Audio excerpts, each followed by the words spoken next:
Bonjour à tous. Magali Girard, directrice générale du CIX, le Centre interuniversitaire québécois de statistiques sociales. Ça me fait plaisir de vous recevoir aujourd'hui pour un autre midi webinaire du CIX.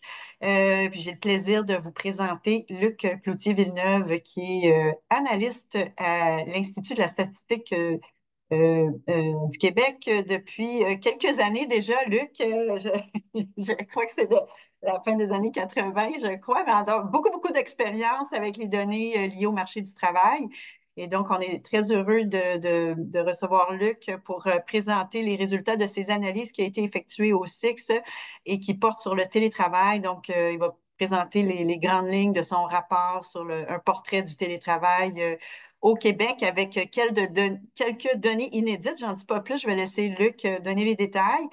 La formule avec nos midi-webinaires sont toujours le même, donc une présentation qui dure une trentaine de minutes et on termine par 10 15 minutes selon le temps là, qui nous reste pour questions-réponses pour terminer à 13 heures. On a une petite particularité, une petite nouveauté dans le cas du webinaire aujourd'hui. Luc souhaitait vous présenter une vidéo de l'ONF qui porte sur je vais laisser Luc donner plus de détails. Donc, pour ceux qui ont le temps et qui seraient intéressés, je vous invite à rester connectés après la période de questions pour assister finalement à cette vidéo-là. Alors, merci Luc, je ne prendrai pas plus de temps de parole. Je vous invite ou une dernière petite chose, cette vidéo-là est enregistrée. Et puis, Pascal Dubé, notre conseillère en communication, est toujours très efficace pour rendre nos webinaires rapidement disponibles sur notre chaîne YouTube. Donc, si vous avez des collègues et amis qui auraient souhaité y participer, le lien va être rapidement disponible sur notre chaîne YouTube d'ici la semaine prochaine ou des jours, peu importe, là, je ne donne pas de pression à Pascal. Et voilà, vous pouvez utiliser le chat pour poser vos questions. Je vais faciliter là, cette période-là de questions à la fin de la présentation. Bon, Pascal dit dans le chat que d'ici vendredi après-midi, ça devrait être sur notre chaîne YouTube. Alors, merci à tous d'être présents, puis je cède la parole à Luc. Merci beaucoup, Magali, pour cette introduction. Alors, je vais tout de suite partager mon écran pour m'assurer que ça fonctionne. Là, je voudrais juste avoir peut-être une confirmation que vous voyez bien à l'écran la présentation. Oui, tout est beau. Oui, c'est bon? D'accord. Alors, je vais mettre en diaporama. Alors, je vais juste vérifier si tout est correct de votre côté. Donc, merci beaucoup aux responsables du SIX qui nous ont invités à faire ce webinaire sur le télétravail. J'étais un peu surpris il y a quelques mois quand Magali m'en a parlé parce que j'avais l'impression que c'était fini cette histoire du télétravail, dans le sens que, bon, on est reparti au travail, c'est stabilisé. Ensuite, la pandémie, c'est loin, donc on sent qu'il y a peut-être un mouvement vers un retour au travail. Il faut quand même regarder comment c'était aussi de façon plus détaillée. C'est ce qu'on avait fait en février dernier, d'ailleurs, qui a amené la production d'une analyse là, détaillée sur le télétravail au Québec à partir des données, des suppléments de l'enquête sur la population active qui étaient nouvellement disponibles dans les centres de données de recherche. Et à ce moment-là, l'année 2022, qui est une bonne année là, pour pouvoir mesurer pré-pandémie, on avait 12 mois d'enquête là, sur le télétravail qui avait été collecté par Statistique Canada. Donc, on est parti de ces données. En fait, c'est les données de mai à décembre, plutôt 8 mois, puisque les 4 premiers mois étaient surestimés, mais on avait quand même un bon nombre d'observations, je dirais. Là. Et donc, à partir de ces nouvelles données disponibles, il n'y a pas juste la thématique du télétravail, hein, il y a bien d'autres domaines aussi qui ont été enquêtés. Donc, dans les centres de données de recherche, vous pouvez pouvoir exploiter là, ces thématiques diverses.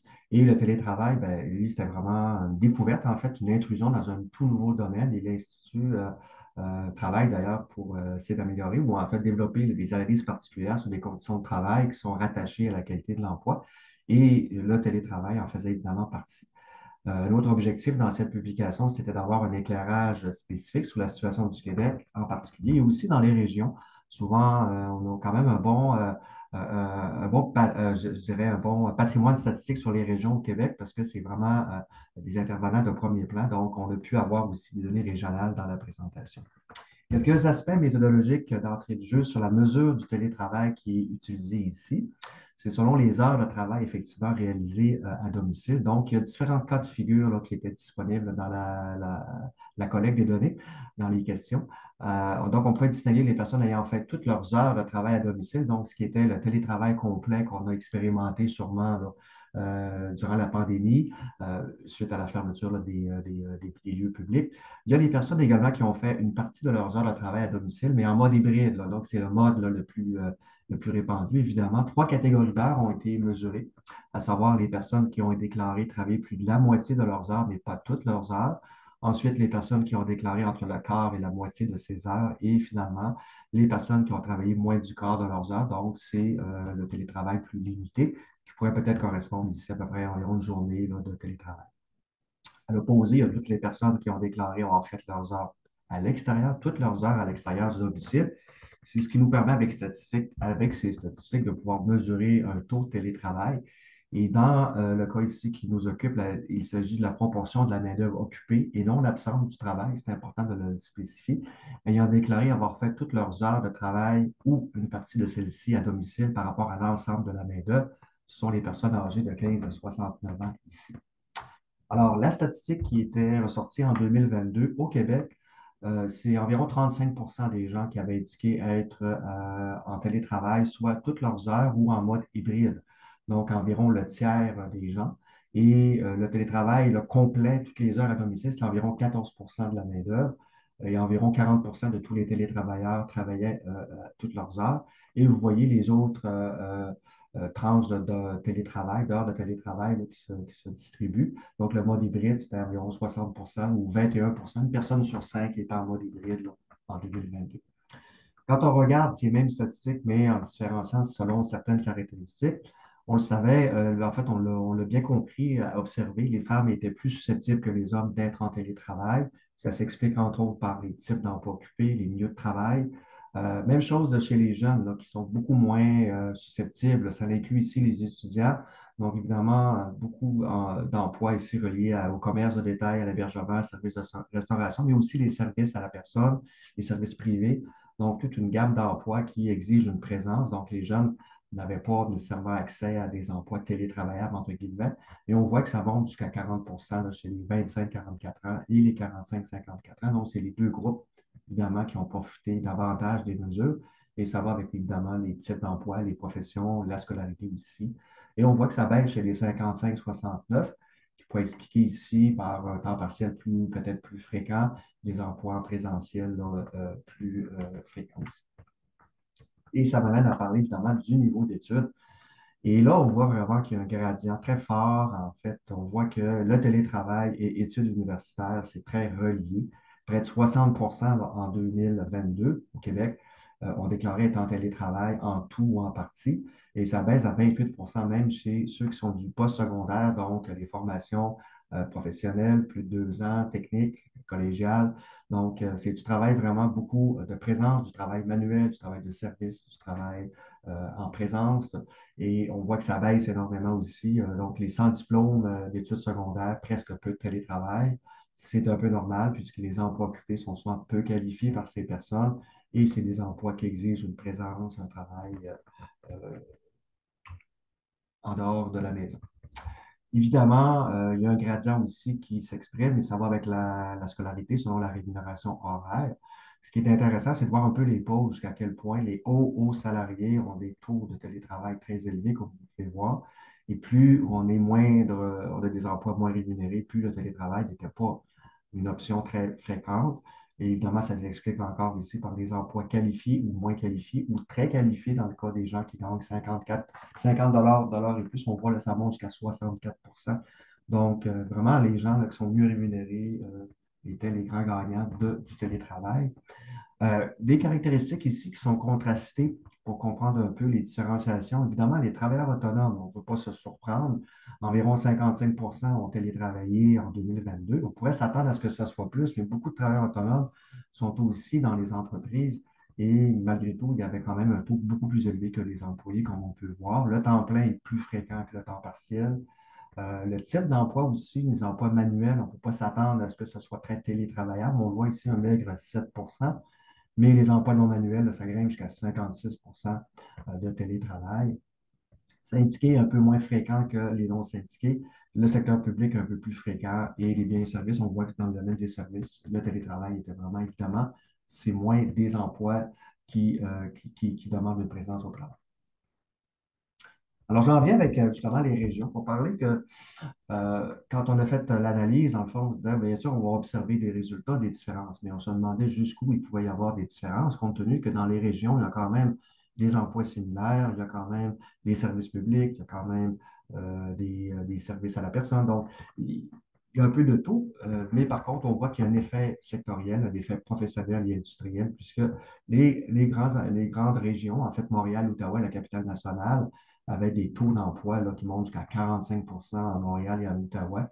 Évidemment, le secteur public, les administrations provinciales, fédérales et municipales jouent un rôle important ici dans ces taux élevés, mais également aussi les professions qui sont plus présentes là, dans la région de Montréal, Ottawa, entre autres, et la capitale sur les professions scientifiques, les professions euh, dans le domaine des services professionnels, scientifiques et techniques et la finance, entre autres. Donc, véritablement, ces régions ont profité et profitent sûrement encore aujourd'hui d'une présence plus forte du télétravail. Et à mesure qu'on s'en va vers les régions plus, ce qu'on appelle les régions ressources, les régions productives, celles qui souvent sont caractérisées, par exemple, la Mauricie, la Naudière, le Saguenay-Lac-Saint-Jean, la Gaspésie, centre du Québec.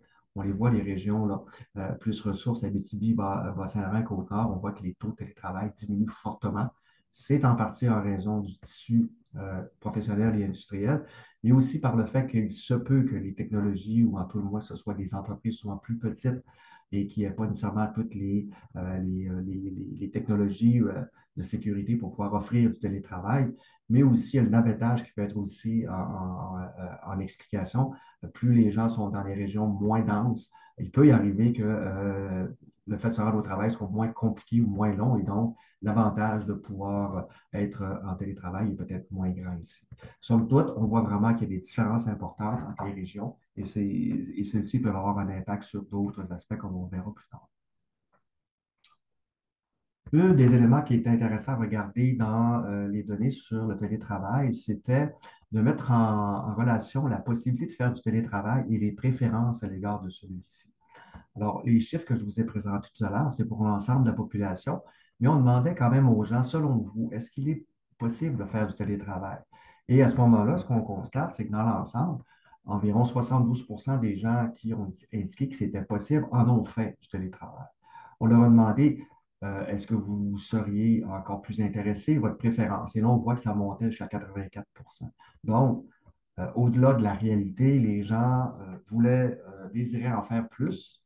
Et c'est d'ailleurs plus le cas chez les femmes que chez les hommes, comme on peut le voir. Mais l'intention d'en faire plus de télétravail, d'avoir accès à plus de télétravail était mentionnée déjà en 2022. Si on regarde les mêmes résultats en fonction des groupes d'âge, on voit que chez les jeunes, tout à l'heure, nous avions le taux de 13 de télétravail pour l'ensemble de la main-d'œuvre de 15-24 ans. Mais lorsqu'on regarde seulement les jeunes qui ont indiqué, selon leur lecture, qu'il était possible de faire du télétravail, ben, elles en faisaient dans la moitié des cas et le trois quarts auraient voulu en faire. Donc, on voit vraiment qu'il y a un désir chez les jeunes. Ce n'est pas une question de dire on n'est pas intéressé. C'est au contraire, les jeunes, et c'est là qu'on voyait qu'il y avait la plus grande différence. Donc, selon eux, il y avait une possibilité, mais celle-ci n'était pas traduite de façon équivalente à leur désir, entre autres. Même chose dans les autres groupes d'âge, mais on voit que les écarts sont beaucoup moins grands entre la possibilité de faire du télétravail et la préférence. Évidemment, les taux étaient déjà assez élevés en partant, ce qui explique qu'il y a moins de changements. Si on regarde maintenant les résultats sur un autre aspect qui a été présenté dans l'étude, qui est le potentiel de télétravail. Alors, ceux qui s'intéressent à la question connaissent peut-être certaines études, notamment Statistique Canada, qui ont utilisé un modèle développé par des chercheurs américains sur l'ensemble de l'économie. Dans le fond, c'est au sortir de la pandémie, ils ont développé une espèce de typologie ou une construction pour voir dans quelle mesure chaque profession était télétravaillable, entre guillemets. Je tiens à préciser ici que cette démarche ne visait pas à déterminer l'intensité du télétravail, mais bien la possibilité de faire du télétravail. Donc, qu'est-ce que ça donne comme résultat? Si on reprend nos taux de télétravail tout à l'heure que nous avions, mais là, pour la population des 25-54 ans, On voit bon, que chez les femmes, c'était plus élevé que chez les hommes, c'est ce qu'on avait déjà observé. Chez ceux qui sont le plus scolarisés également, chez les femmes et chez les hommes, 58 et 61. Par rapport à le potentiel de télétravail, bon, on voit qu'il n'est pas atteint. Il pourrait être plus élevé, donc les courbes en turquoise présentent bien les différences et on voit que chez les femmes, par exemple, dans l'ensemble, il pourrait grimper jusqu'à 57 ce potentiel. Ce potentiel n'est pas relié à une préférence, mais bien à une caractérisation des professions en termes de la faisabilité de pouvoir exercer son emploi en le faisant en télétravail. Donc, on voit vraiment que le potentiel est encore là présentement. Si on regarde les mêmes résultats, par exemple, mais pour la situation familiale, c'est des données que j'avais produites dans le cadre d'une présentation pour la Coalition pour la conciliation travail-études des familles, je crois. Et donc, on voit que, bon, en télétravail, les femmes avec enfants en bas âge étaient quand même presque une femme sur deux, plus que chez les hommes, on voit 39 et chez les 18-24 ans, même encore, les femmes ont plus tendance à bénéficier du télétravail. Même chose chez les femmes qui n'ont pas d'enfants de moins de 25 ans. Ça, c'était le topo de base. Quand on regarde le potentiel, ben, on voit que celui-ci, évidemment, monte plus chez les femmes que chez les hommes et ça révèle la nature de leurs activités professionnelles, les professions qu'elles occupent. Ça pourrait monter même jusqu'à 60 chez les femmes, chez les mères qui ont des enfants de moins de 6 ans ou des enfants de 18 à 24 ans ou même sans enfants. On voit qu'il y a vraiment une distinction professionnelle entre les femmes et les hommes qu'on connaît déjà évidemment, mais il se traduit bien ici en termes de potentiel de télétravail. Même type de résultat, mais ici en faisant ressortir la couverture syndicale et le secteur d'appartenance publique et privée. Puis on voit évidemment, soit chez les hommes ou chez les femmes, le potentiel n'est pas atteint. On voit même chez les femmes non syndiquées, on pourrait aller jusqu'à 60 de télétravail, alors qu'on en a 46 qui en ont bénéficié. Même chose à les femmes du secteur public, ça pourrait aller jusqu'à 60 On voit encore ici une différenciation selon le genre. Et le potentiel existe, peu importe la couverture syndicale et le secteur d'appartenance, mais le secteur public offre un potentiel un peu plus élevé chez les femmes. On revient avec les tranches de salaire parce que ça nous intéresse beaucoup, les revenus et le potentiel, évidemment, suit. On le sait, chez les très hauts salariés, on avait vu tout à l'heure que c'était des taux de télétravail les plus élevés, mais le potentiel n'est pas atteint. Il pourrait même monter, dans le cas des hommes gagnant 50 et plus, à 76 donc le trois quarts des hauts salariés. Chez les femmes, on est quand même tout près à 72 mais on voit quand même que le potentiel, selon le revenu, augmente, surtout chez les hauts salariés, mais augmente aussi chez les femmes ayant gagné entre 20 et 24,99. Ça demeure un peu mystérieux comme données ici. Mais somme toute, le télétravail est beaucoup plus, le potentiel est beaucoup plus élevé chez les hauts salariés. Maintenant, alors, des petits résultats inédits, en fait, qui ont été produits dans les laboratoires du Centre de données de recherche à l'Université McGill, puisqu'on avait accès aux suppléments de l'EPA. Et là, j'étais très content de voir qu'on avait même accès déjà au mois d'août 2024. Donc, ça nous permettait de faire des comparaisons de l'année 2024 sur 2 mois et avec l'année 2022. Alors, qu'est-ce qu'on trouve ici? L'intensité de la pratique. Donc, le total, on avait tout à l'heure 35 de taux de télétravail. Bien, ça baisse un petit peu à 32 et la variation est statistiquement significative. Ça peut paraître une baisse, somme toute, assez limitée, mais c'est une petite tendance qui annonce peut-être une pratique un peu moins forte. Et lorsqu'on regarde où est-ce que ça s'est produit, bien, ce qu'on constate, c'est sur le télétravail complet que la baisse s'est produite seulement. Donc, baissant de 14 à 10 donc ceux qui en faisaient beaucoup, qui étaient en télétravail complet, cela a diminué et ça ne semble pas s'être répertorié par une pratique moins forte, puisque les autres groupes, comme on peut le voir, n'ont pas bougé pratiquement. Donc, ça laisse entendre que dans le fond, il y a des emplois, des professions, des milieux de travail où est-ce que le télétravail a été, somme toute, probablement arrêté complètement. Et je dois vous dire que dans ces résultats-là, on n'a pas l'administration publique fédérale, puisque l'annonce du retour en présentiel 3 jours semaine obligatoire, c'était effectif à partir de septembre 2024, septembre dernier. Donc, les résultats ici ne captent pas ce changement. Maintenant, si on va un peu plus dans le détail pour comprendre qu'est-ce qui s'est passé, Où est-ce que ça a bougé? Ça a bougé chez les 15-24 ans, dans les emplois syndiqués, dans ceux qui ont une durée d'emploi limitée, ceux qui ont des salaires moindres, mais aussi ceux qui ont des salaires plus élevés. C'est quand même étonnant. Dans les 40 à 49,99 $, le taux de télétravail est passé de 49 à 40. C'est significatif comme changement. On l'a observé aussi chez les emplois rémunérés 25 à 29 et un peu moins également.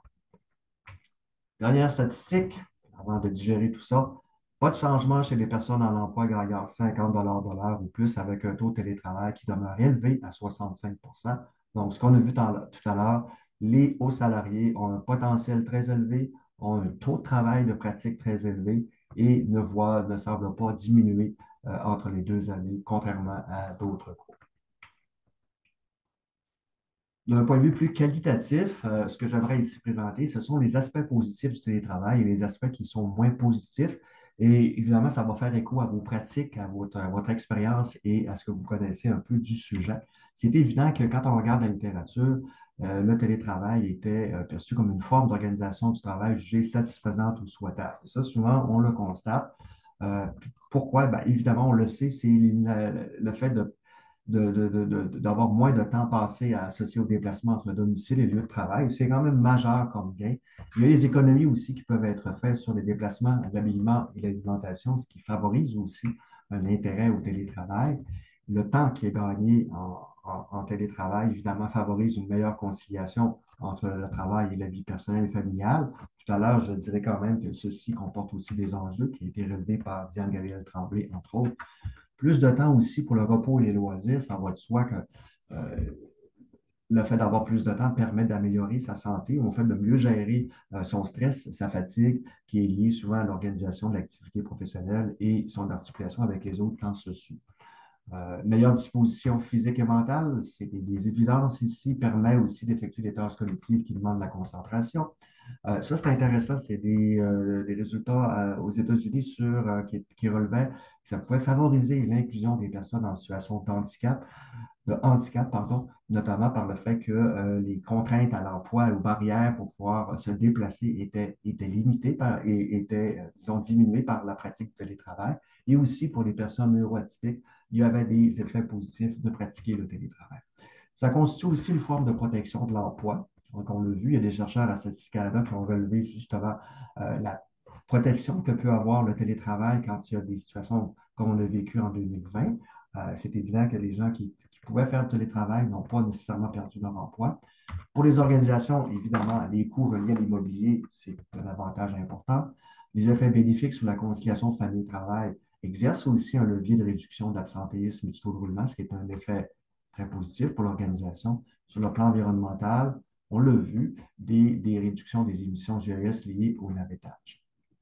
Et le portrait serait complet si on ne parlait pas aussi des effets un peu moins favorables, pour ne pas dire négatifs, du télétravail, qui a des effets sur la santé. Ça a été documenté notamment en Europe avec l'Association des douleurs physiques et des troubles de sommeil.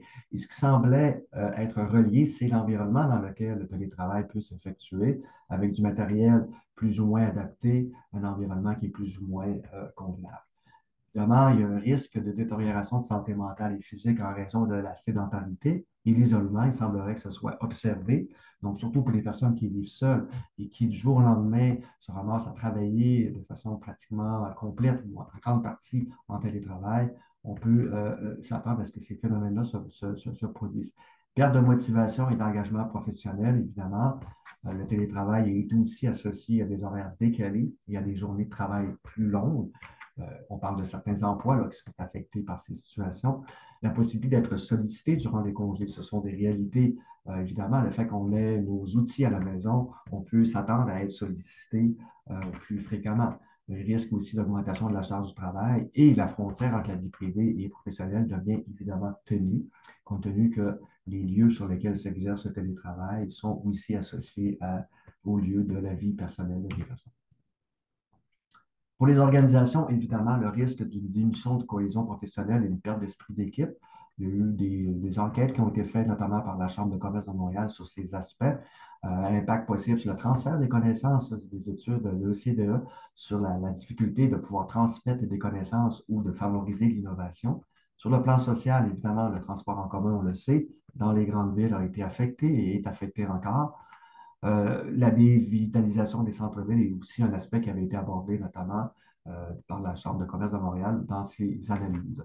Diminution des revenus fiscaux pour les villes. Bon, c'est des choses, peut-être que ces problèmes-là sont moins aigus aujourd'hui, mais ça demeure quand même que c'est associé aussi avec la pratique du télétravail, tout comme l'essor du commerce en ligne, les fermetures d'établissements qui ont aussi chambardé tous les services des restaurants, bars et cafés, entre autres. Alors, ceci complète ma présentation. Pour terminer, en fait, le documentaire dont je parlais tout à l'heure, il dure 53 minutes. Donc, l'idée, ce n'est pas d'écouter le documentaire, mais c'est peut-être plus de vous laisser tenter à regarder 1 minute 30 de l'introduction, en fait, du documentaire qu'on pourra faire après la période de questions pour voir un peu, c'est un peu une science-fiction qui nous est présentée pour nous dire que on ne peut pas penser un jour qu'on serait en train de travailler à la maison. Donc, c'est un petit clin d'œil et le documentaire est fort intéressant aussi à suivre. Alors, je vous remercie beaucoup et je cède la parole à Magali. Merci beaucoup, Luc. C'est vraiment, vraiment intéressant d'avoir des données à jour sur le sujet. J'invite tout le monde à utiliser le chat pour poser vos questions. Puis, on a quand même quelques minutes pour y répondre. Peut-être en attendant là, que les questions rentrent.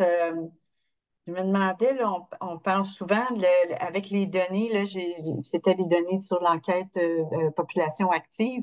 Puis je me demandais s'il y avait possibilité de mentionner à la fin de ta présentation les aspects plus qualitatifs, inconvénients, avantages. Bon, c'est pas avec cette enquête-là qu'on va aller regarder ça, mais je me demandais s'il y avait, tu avais l'intention ou l'ambition ou la possibilité, peut-être même de fusionner, ou je ne sais pas s'il y a des enquêtes qui permettraient justement d'aller creuser ces avantages-là et ces inconvénients-là avec des données quantitatives. Ça serait intéressant d'en avoir, effectivement. Je sais qu'il y a de la recherche là, plus qualitative ou des terrains délimités, en fait, des terrains, là, il y a des chercheurs qui se sont intéressés justement à comment les personnes vivent le télétravail, les organisations. Donc, il y a beaucoup, beaucoup d'informations, les enquêtes statistiques, disons, d'envergure, à moins que je me trompe, il me semble que c'est à part Statistique Canada. Je ne sais pas si peut-être en Europe, il y en a sûrement. Mais pour l'instant, disons que je n'ai pas l'ambition d'aller plus loin sur le sujet, puisqu'on a beaucoup d'autres sujets à traiter. Mais par contre, ce qui est clair, c'est que peu importe les données qui peuvent être exploitées avec l'EPA, on peut les raccorder avec le télétravail. C'est là que ça devient Ouais. intéressant de pouvoir faire ces liens-là, que je n'ai pas fait d'ailleurs là, nécessairement dans la présentation, mais qui auraient pu être faits pour mieux comprendre. Par exemple, on a un modèle de qualité d'emploi au Québec à l'Institut qu'on a développé. Et j'ai fait, bon, j'ai regardé par rapport au télétravail et les emplois de qualité élevés, évidemment, c'est 62-63 qui sont en télétravail. C'est pas surprenant puisque c'est des emplois qualifiés, des emplois hautement rémunérés, stables, à temps plein. Donc, évidemment, on voit là, tu sais, les caractéristiques. Mais d'aller voir d'autres aspects qualitatifs qui existent dans l'enquête Mhm. sur les suppléments de l'EPA en lien avec le travail, ça peut être fort intéressant et c'est possible de le faire aussi. Mhm. Parfait, merci. On demande si on peut avoir accès à la présentation après la conférence. Là, comme je disais, l'enregistrement YouTube va être rendu disponible à la fin de la semaine. Est-ce que ce serait possible, Luc, d'avoir ta présentation qu'on pourrait rendre disponible sur notre site? Oui. Oui. Parfait, Il faudra super. juste peut-être, là, c'est parce qu'il y a beaucoup d'animation. Et à ce Oui, moment-là, donc, ce serait de mettre une version sans animation, mais avec les mêmes informations. Donc, super. Ben, je vais te laisser regarder ça avec Pascal. C'est parfait. C'est ça. Puis on pourra aussi mettre la référence vers le rapport là, en PDF, ce serait bon, oui, c'est ça. Oui, parfait. Puis c'est ça, Pascal dit qu'elle va le mettre elle va mettre un lien sur notre site web. Parfait. On demande aussi comment le potentiel du télétravail est-il mesuré? Oh, ben, là, je ne suis pas rentré dans les détails. Il y a des notes méthodologiques dans le rapport qu'on a écrit. Donc, je pourrais peut-être, avec la présentation, mettre le lien aussi sur l'étude qui explique de quelle façon le potentiel télétravail a été défini. Et si les gens veulent en savoir plus, il y aura des références qui peuvent être consultées pour en apprendre davantage sur la méthodologie qui est utilisée. OK. Parfait, merci. Je vais juste aller voir, ça défile un peu, bon, c'est pas une autre question. C'était pas. Bon, ben, on est beaucoup de remerciements. Une question aussi, on parle aussi quand on parle du télétravail, on fait souvent référence à la productivité. plus productif selon les travailleurs, des fois moins productif selon l'employeur et tout ça. Est-ce que ça, c'est un aspect qui peut être étudié avec les données que tu avais sous la main, espèce de productivité? Oui, il y a Oui. dans l'étude qu'on a faite, il y a des chiffres par rapport à cette dimension-là. Donc, je n'en ai pas présenté. Peut-être que ça manque à la présentation. C'est des chercheurs à Stanford, en fait, qui avaient donné, ce qu'ils avaient introduit comme question, c'est une question, disons, subjective qui était demandée aux répondants. C'était est-ce que, ils ont fait autant, sinon plus ou moins d'heures de travail en étant en télétravail, dans le fond. Et Mm, les chiffres, ce que semble indiquer, c'est qu'il y aurait une augmentation, une certaine augmentation d'heures de travail.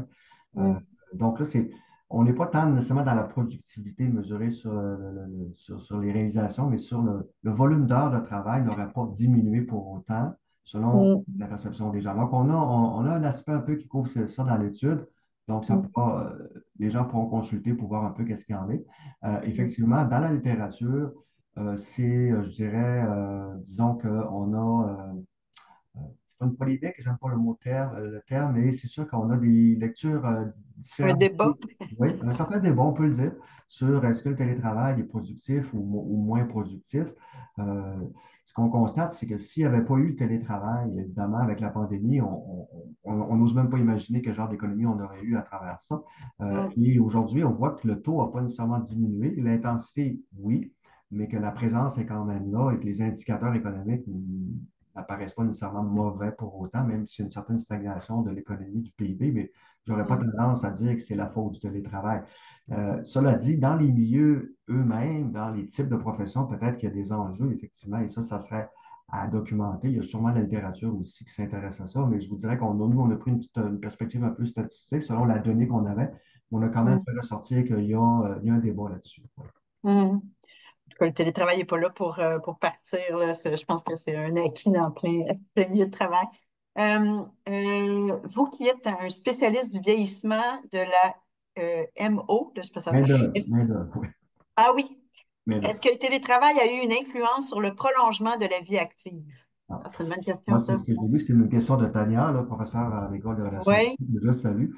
Est-ce que ça a eu une influence sur le prolongement de la ça, on est vraiment dans des périodes courtes, hein, Tania. Ça serait difficile, disons, mais c'est intéressant de le suivre. Écoute, moi, je pense que, euh, évidemment, chez les 55-69 ans, là, dans la mesure, on avait un taux d'environ 31%. Puis, est-ce qu'on peut aller un peu plus loin, creuser pour voir est-ce que les gens je sais qu'on a des questions sur les intentions face à la retraite, donc peut-être qu'on pourrait un peu croiser tout ça pour voir est-ce qu'il y a quelque chose là, qui ressort. Mais c'est sûr que c'est une mesure qui est favorable au prolongement de la vie active, il n'y a pas de doute. Je veux dire, tu sais, à la face même, là, mais je ne peux pas dire qu'on l'a mesuré. Là. On ne connaît pas l'impact, mais sûrement que c'est un argument intéressant là, pour favoriser le maintien des travailleurs âgés. Oui. Ah, merci beaucoup. Selon vous, est-ce qu'il y aura des ajustements des normes de travail pour considérer le télétravail? Évidemment, je travaille à l'Institut de la statistique du Québec, donc je ne peux pas donner mon avis sur des questions aussi importantes en tant que telles. C'est sûr qu'en Europe, en France, ce que je peux dire, par exemple, dans ce cas, sur la littérature que j'ai consultée, c'est qu'on a essayé, je ne sais pas si on est arrivé à conventionner ou à rendre le télétravail d'une manière, disons, réglementée, si on peut dire. Au Québec, on est loin d'être dans une perspective de la sorte. Pour les normes du travail, souvent les normes s'appliquent aux gens qui ont des conditions minimales. Hein. Et on a vu que le télétravail, on voit que c'est vraiment les gens qui en bénéficient, c'est ceux qui ont les meilleurs emplois, les meilleurs revenus, la plus grande scolarité. Mais ça reste tout de même qu'il y a des enjeux de normes de travail sur les heures effectuées, sur le temps supplémentaire peut-être qui n'est pas mesuré, donc des choses comme ça, le débordement sur la vie privée. Oui, effectivement, c'est des enjeux qu'il faut documenter pour voir si les lois n'arrivent pas à protéger les travailleurs minimalement. Oui. Ouais, merci. Avez-vous pensé à mesurer et à distinguer le fait que le télétravail constitue un choix ou une obligation dans le cadre d'un emploi? C'est, euh, Ça, c'est une bonne question. Non, mais j'ai présenté des résultats sur les préférences du télétravail. Donc, ce qu'on voit, c'est que Euh, et ça, c'est un constat. Quand on disait, bon, ça a été imposé, entre guillemets, le télétravail, c'est vrai, compte tenu de la réalité dans laquelle nous nous vivions avec la pandémie. Mais au sortir de la pandémie, on n'a pas vu un mouvement, disons, de personnes qui revendiquaient le fait de retourner au travail systématiquement. Il y en a qui en ont profité parce que c'était plus sécuritaire, donc ils sont retournés au travail. Mais de façon générale, j'ai l'impression qu'il y a un volontariat qui est plus fort qu'une obligation. Cela dit, encore, le diable se cache souvent dans les détails. Peut-être qu'à certains endroits, on nous oblige à faire télétravail et qu'on a besoin d'être en présentiel aussi. Mais j'aurais tendance à penser que l'équilibre qui se fait présentement, c'est à la fois sur un intérêt, une volonté des travailleurs à exprimer ce besoin-là. Et donc, il y aurait peut-être plus davantage une satisfaction là, qui en est tirée, d'après moi. Je te remercie, Luc, infiniment pour cette présentation. Je remercie tout le monde pour votre participation, Pascal pour l'organisation. Merci Merci à beaucoup. tous. Bonne fin de journée. Au revoir.